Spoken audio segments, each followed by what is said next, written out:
Hey there, I'm Ben Mankiewicz. All night long, we've been saluting the careers and friendship of directors Henry Jaglom and Orson Welles. Their friendship and their recorded conversations are documented in this book, My Lunches with Orson. Welles and Jaglom have a lot in common, other than liking each other. They are both uncommon filmmakers, fiercely independent, both intrigued and repulsed by the studio system.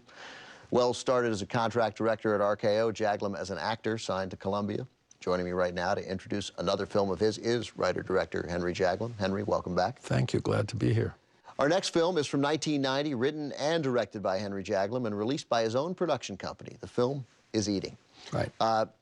Do you think what I said there is true? I hope it is, that you both sort of intrigued and repulsed by the studio system? Oh, completely. Accurate and 100% right. We both were fascinated by it, both wished we could function within it, and both were incapable of it. Why were you incapable of it? Why are you incapable of it? Because I want to make my own films, because I can't imagine somebody else having anything to say about who I should cast or what the dialogue should be, because I like to make films in a certain kind of way which is very unconventional, which means that while I'm shooting the film, I am creating the film frequently and encouraging the actors to leave the script and go off in different directions.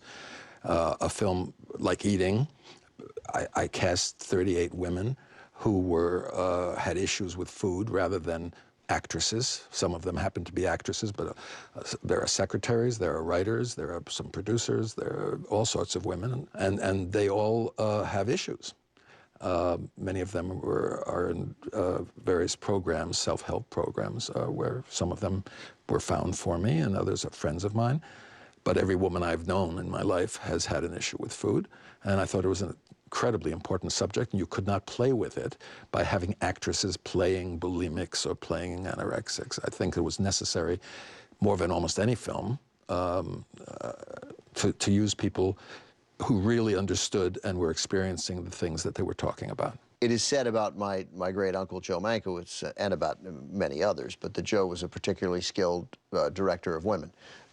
You watch this movie, and first of all, merely the idea to do it, but then also the facility and ease you have around these women, you're comfortable. You consider yourself a good director of women?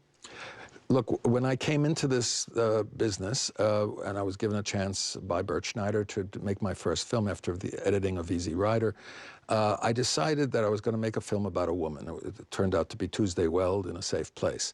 For me, there was an apparent hole in the movies that I was going to see, and that was a representation of women in society today.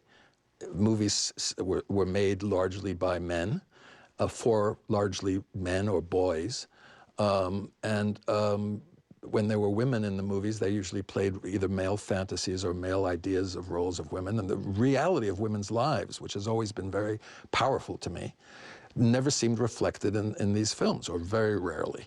So I decided if I get a chance to be a filmmaker, which is what I wanted to be, I would concentrate as much as I possibly could on the issues that were real in the lives of women. It's very important for me, however, not just in that film, but in other films, like The M Word, which is out now,